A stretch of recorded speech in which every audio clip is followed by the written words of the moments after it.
নিশ্চয়কৈ মই বৰ্তমান উপস্থিত আছোঁ নৱগঠিত নদুৱাৰ সমষ্টিৰ চতিয়াত অৱস্থিত 122 নম্বৰ বহুৱাবাৰী LP স্কুল ভোট কেন্দ্ৰত। আৰু এই মুহূৰ্তত এই ভোট কেন্দ্ৰটিত ভোট দিবলৈ ইতিমধ্যে আহি উপস্থিত হৈছেহি বিধায়ক পদ্ম হাজৰিকা।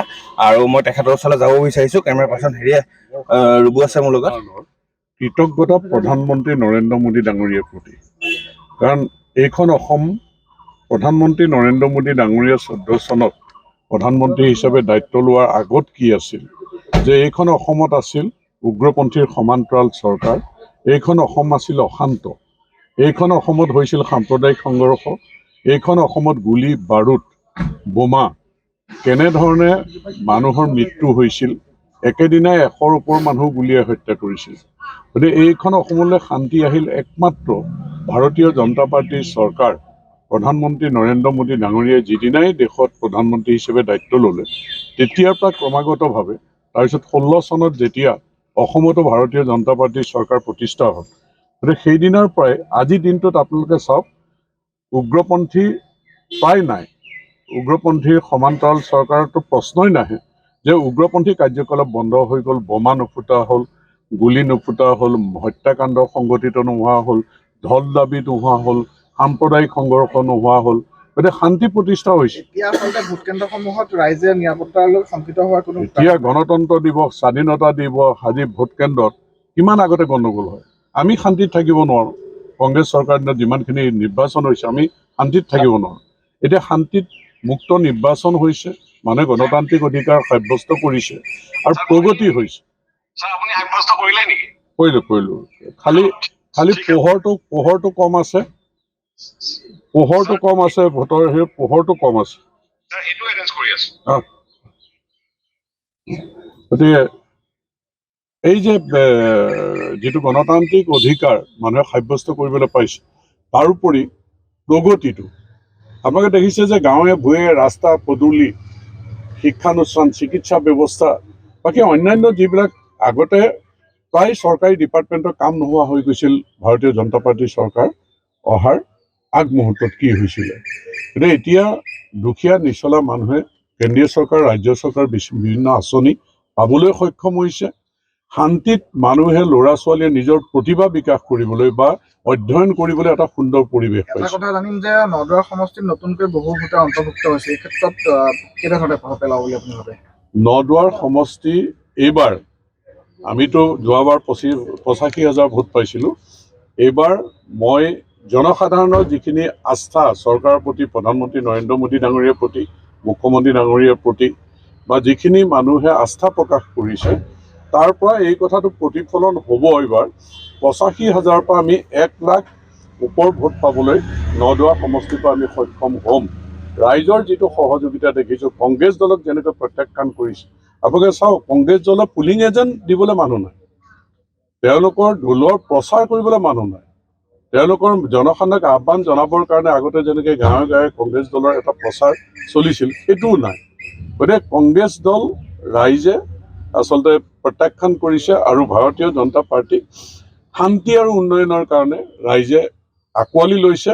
আৰু এইবাৰ অভূতপূৰ্ব ৰিজাল্ট এইখন অসমত হ'ব। আমাৰ 9টা আছিল, 11টা কৈছে যে আমাৰ মিত্ৰজোঁটে আটাইকেইটা চিট পালেও আচৰিত হ'ব লগা নাই।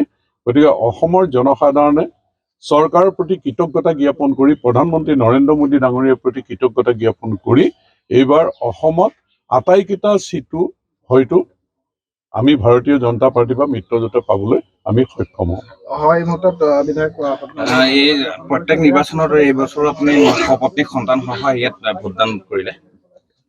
এইটো ঘৰুৱাভাৱে মানে মৌলিক অধিকাৰ সাব্যস্ত কৰিবৰ কাৰণে পত্নীয়ে বোলে কোনো মিটিং চিটিঙততো নিয়া নহয়েই, গতিকে ভোট দিবলৈ একেলগে যাওঁ বুলি ক'লে।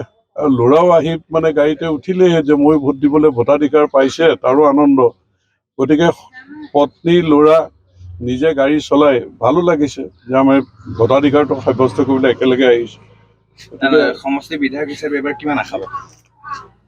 মই ক'লো 100% আশাবাদী। আৰু ৰাইজৰ যিটো সঁহাৰি, 1 লাখৰ ওপৰ ভোট এইবাৰ নদুৱা সমষ্টিৰ পৰা প্ৰধানমন্ত্ৰী নৰেন্দ্ৰ মোদী ডাঙৰীয়াক তৃতীয়বাৰৰ কাৰণে প্ৰধানমন্ত্ৰী হিচাপে অধিষ্ঠিত কৰিবৰ কাৰণে ৰাইজে দিব। আৰু নদুৱাৰ সমষ্টিয়ে আমি ৰঞ্জিত দত্ত ডাঙৰীয়াক আমি 1 লাখৰ ওপৰ ভোট দিবলৈ সক্ষম হ'ম বুলি মোৰ বিশ্বাস। ধন্যবাদ জনাইছোঁ এই মুহূৰ্তত। এয়াই আছিলে নৱগঠিত নদুৱাৰ সমষ্টিৰ চতিয়াত অৱস্থিত যি বহুৱাবাৰী ভোট কেন্দ্ৰ, আৰু এই ভোট কেন্দ্ৰতেই প্ৰত্যেক নিৰ্বাচনৰে এইবছৰো বিধায়ক পদ্ম হাজৰিকাই আহি ভোটদান কৰিলেহি। এই মুহূৰ্তত মোৰ লগত বিধায়ক মহোদয়ৰ পত্নী আছে, মই তেখেতৰ লগত কিছু কথা পাতিবলৈ চেষ্টা কৰিম। বাইদেউ, ভোট প্ৰদান কৰিলে, কি ক'ব? নিজৰ যিটো মৌলিক অধিকাৰ সাব্যস্ত কৰি খুবেই ভাল লাগিল।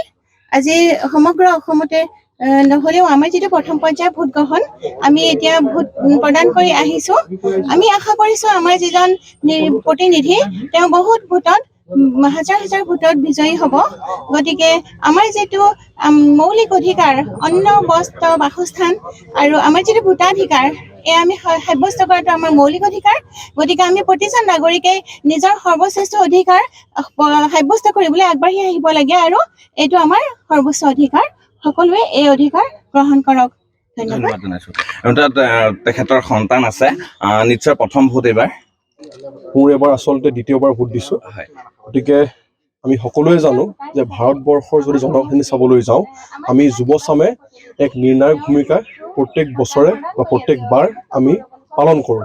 গতিকে এই বৰ্ষটিও যিহেতু আমাৰ নিৰ্বাচন, গতিকে মই আমাৰ বিশেষকৈ যুৱচামক আহ্বান জনাওঁ যে নিজৰ যি গণতান্ত্ৰিক অধিকাৰ, আমাৰ গণতান্ত্ৰিক উৎসৱ বুলি আমি কওঁ, ভোটাধিকাৰ সাব্যস্ত কৰক আৰু দেশৰ প্ৰগতিৰ হকে নিজৰ যি কৰ্তব্য আছে বিবেক ভোট দি, আৰু আমি সকলোৱে জানো যে যুৱচাম কাৰ প্ৰতি বেছি আকৃষ্ট।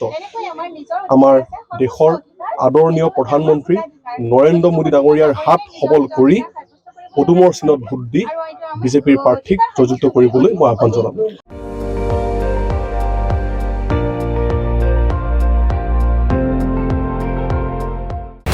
আপুনি চাই আছে ND24, সৰ্বশ্ৰেষ্ঠ নহয় সৰ্বোত্তমৰ দৌৰত।